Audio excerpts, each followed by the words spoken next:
Hey, what is up, everybody? This is Stevie Breach coming to you here today. Hope everybody's having a good Wrestle Kingdom. What is this? Wednesday. Wrestle Kingdom, of course, is going to be going up live tonight on New Japan World. Their interactive website. This is honestly like the fourth year that me and my friends have got together to watch this, and I know that a lot of people, have become fans of watching New Japan Pro Wrestling. I am not going to come out and I'm not going to tell you that I'm the biggest New Japan fan of all time, but I will tell you that honestly, this is New Japan's WrestleMania. And although because of my poor planning last year, I did not watch Wrestle Kingdom 11. But I remember getting together with my friends and watching Wrestle Kingdom 9, watching Wrestle Kingdom 10, and those shows honestly just blowing my mind. The first time I ever saw, AJ Styles take his game to that level, Shinsuke Nakamura wrestling for the first time, seeing Okada throw that drop kick, and a lot of that was honestly because of the fact that Global Force Wrestling joined together with New Japan, and that was going to be their first pay-per-view.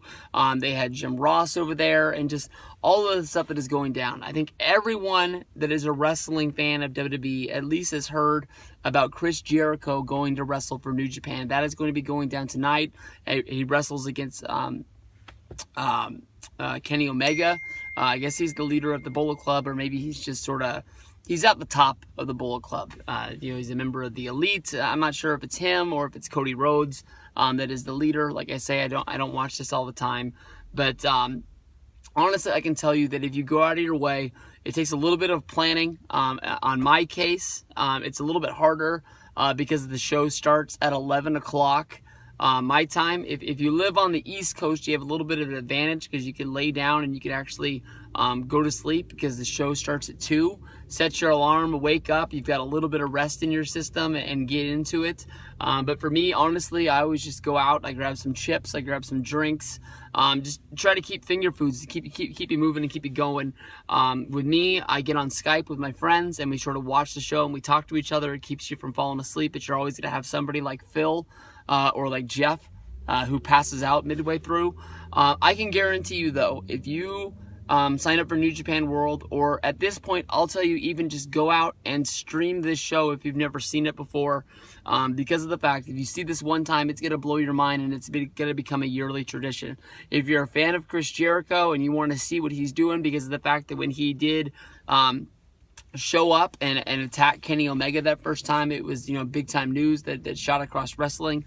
This is the match that you're going to want to see. Kenny Omega wrestled in hands down the best match of the year last year against Okada, and I think that honestly him and Jericho are going to be having a really good match.